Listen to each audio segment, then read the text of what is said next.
Chapter 4. A couple of days later, I had another and better reason for wanting to get rid of Old Yeller. That was when the two Longhorn Range bulls met at the house and pulled off their big fight. We first heard the bulls while we were eating our dinner of cornbread, roasted venison, and green watercress gathered from below the spring. One bull came from off a high rocky ridge to the south of the cabin. We could hear his angry rumbling as he moved down through the thickets of catclaw and scrub oak. Then he lifted his voice in a wild, brassy blare that set echoes clamoring in the draws and canyons for miles around. "That old bull's talking fight," I told Mama and little Arliss. "He's bragging he's the biggest and toughest and meanest. He's telling all the other bulls that if they've got a lick of sense, they'll take to cover when he's around." Almost before I'd finished talking, we heard the second bull. He was over about the Salt Lick somewhere. His bellering was just as loud and braggy as the first one's. He was telling the first bull that his fight talk was all bluff. He was saying that he was the bull of the range, that he was the biggest and meanest and toughest. We sat and ate and listened to them. We could tell by their rumblings and bawlings that they were gradually working their way down through the brush toward each other and getting madder by the minute. I always liked to see a fight between bulls or bears or wild boars or almost any wild animals. Now I got so excited I jumped up from the table and went to the door and stood listening. I'd made up my mind that if the bulls met and started a fight, I was going to see it. There was still plenty of careless weeds and crabgrass that needed hoeing out of the corn, but I guessed I could let them go long enough to see a bullfight. Our cabin stood on a high knoll about 100 yards above the spring. Years ago, Papa had cleared out all the brush and trees from around it, leaving a couple of live oaks near the house for shade. That was so he could get a clear shot at any Comanche or Apache coming to scalp us. And while I stood there at the door, the first bull entering the clearing, right where Papa had one time shot a Comanche off his horse. He was a leggy, mustard-colored bull with black freckles speckling his jaws and the underside of his belly. He had one great horn set for hooking, while the other hung down just past his jaw like a tallow candle that had drooped in the heat. He was what the Mexicans called a chongo, or droop horn. He trotted out a little piece into the clearing, then stopped to drop his head low. He went to snorting and shaking his horns and pawing up the dry dirt with his forefeet. He flung the dirt back over his neck and shoulders in great clouds of dust. I couldn't see the other bull yet, but I could tell by the sound of him that he was close and coming in a trot. I hollered back to Mama and little Arliss, "They're fixing a fight right here where we can all see it." There was a split rail fence around our cabin. I ran out and climbed up and took a seat on the top rail. Mama and little Arliss came and climbed up to sit beside me. Then, from the other side of the clearing, came the second bull. He was the red roan I'd seen at the Salt Licks the day I shot the doe. He wasn't as tall and long-legged as the Chongo bull, but every bit as heavy and powerful. And while his horns were shorter, they were both curved right for hooking.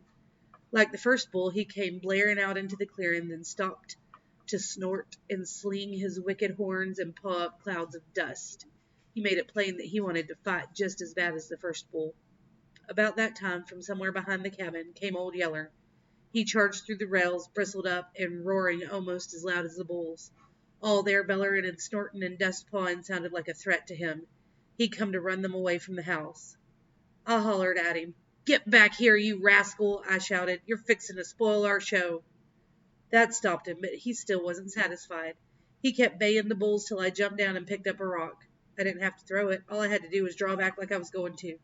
That sent him flying back into the yard and around the corner of the cabin, yelling like I'd murdered him. That also put little Arliss on the fight.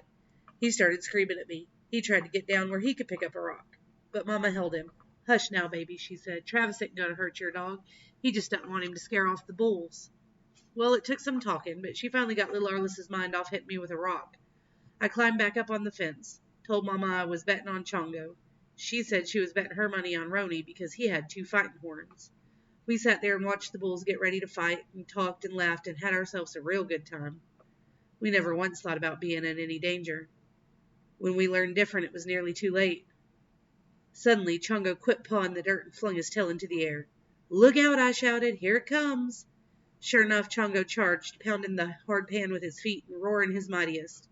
And here came Roni to meet him, charging with his head low and his tail high in the air. I let out an excited yell. They met head-on with a loud crash of horns and a jar so solid it seemed like I could feel it clear up there on the fence. Roni went down. I yelled louder, thinking Chongo was winning. A second later, though, Roni was back on his feet and charging through the cloud of dust their host had churned up. He caught Chongo broadside. He slammed his sharp horns up to the hilt in the shoulder of the mustard-colored bull. He drove against him so fast and hard that Chongo couldn't wheel away. All he could do was barely keep on his feet by giving ground. And here they came, straight for our rail fence. "Land sakes!" Mama cried suddenly and leaped from the fence, dragging little Arliss down after her. I was too excited about the fight. I didn't see the danger in time. I was still astride the top rail when the struggling bulls crashed through the fence, splintering the post and rails and toppling me to the ground almost under them. I lunged to my feet, wild with scare, and got knocked flat on my face in the dirt. I sure thought I was a goner. The roaring of the bulls was right in my ears. The hot, reeking scent of their blood was in my nose. The bone-crushing weight of their hooves was stomping all around and over me, churning up such a fog of dust that I couldn't see a thing.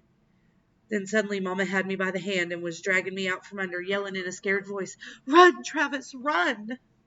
She didn't have to keep hollering at me. I was running as fast as I ever hoped to run. With her running faster and dragging me along by the hand, we scooted through the open cabin door just about a quick breath before Rhodey slammed Chongo against it. They hit so hard the whole cabin shook. I saw great big chunks of dried mud cheeking falling from between the logs. There for a second I thought Chongo was coming through that door right on top of us. But turned broadside like he was too big to be shoved through such a small opening. A second later he got off Roni's horn somehow and wheeled on him. Here they went, then, down alongside the cabin wall, roaring and stomping and slamming their heels against the logs. I looked at Mama and little Arliss. Mama's face was white as a bedsheet. For once, little Arliss was so scared he couldn't even scream. Suddenly, I wasn't scared anymore. I was just plain mad. I reached for a braided rawhide whip that hung in a coil on a wooden peg driven between the logs. That scared Mama still worse. "Oh, no, Travis," she cried. "Don't go out there." "They're fixing to tear down the house, Mama," I said. "They might run over you," Mama argued. The bulls crashed into the cabin again. They grunted and strained and roared. Their horns and hoofs clattered against the logs. I turned and headed for the door. Looked to me like they'd kill us all if they ever broke through those log walls. Mama came running to grab me by the arm. "Call the dog," she said. "Put the dog after 'em." Well, that was a real good idea. I was half aggravated with myself because I hadn't thought of it. Here was a chance for that old yeller dog to pay back for all the trouble he'd made around the place. I stuck my head out the door. The bulls had fought away from the house. Now they were busy tearing down more of the yard fence. I ducked out and around the corner, ran through the dog run toward the back of the house, calling, "Here, Yeller! Here, Yeller! Get 'em, boy! Sick 'em!" Old Yeller was back there all right, but he didn't come and he didn't sick 'em. He took one look at me running toward him with that bullwhip in my hand and knew I'd come to kill him. He tucked his tail and lit out in a yelling run for the woods. If there had been any way I could have done it, right then is when I would have killed that dog. But there wasn't time to mess with a full dog. I had to do something about those bulls. They were wrecking the place, and I had to stop it. Papa had left me to look after things while he was gone, and I wasn't about to let two mad bulls tear up everything we had. I ran up to the bulls and went to work on them with the whip.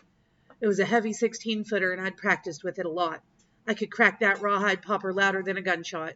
I could cut a branch as thick as my little finger off a green mesquite with it. But I couldn't stop those bulls from fighting. They were too mad. They were hurting too much already. I might as well have been spitting on them. I yelled and whipped them till I gave a clear out. Still, they went right on with their roaring bloody battle. I guess they would have kept on fighting till they leveled the house to the ground if it hadn't been for a freak accident. We had a heavy two-wheeled Mexican cart that Papa used for hauling wood and hay. It happened to be standing out in front of the house right where the ground broke away in a sharp slant toward the spring creek. It had just come to me I could get my gun and shoot the bulls when Chongo crowded Roni up against the cart. He ran that long single horn clear up Roni's belly.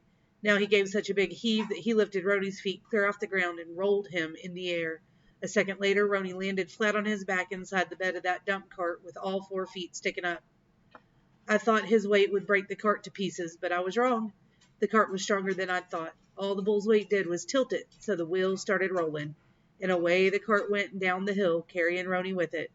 When that happened, Chongo was suddenly the silliest-looking bull you ever saw. He stood with his tail up and his head high, staring after the runaway cart. He couldn't for the life of him figure out what he'd done with that roan bull.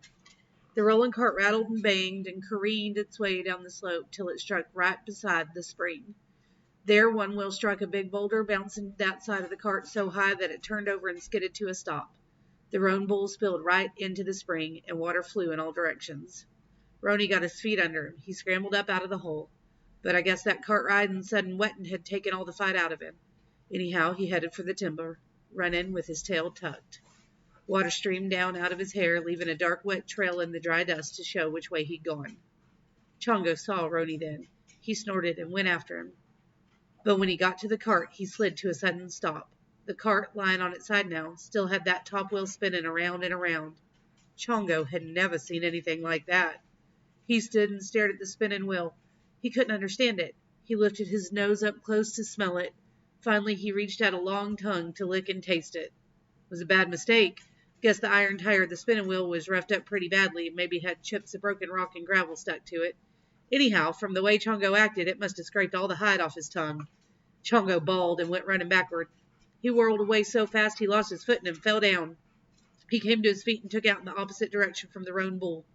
He ran, slinging his head and flopping his long tongue around, bawling like he'd stuck it into a bear trap. He ran with his tail clamped just as tight as the roan bull's.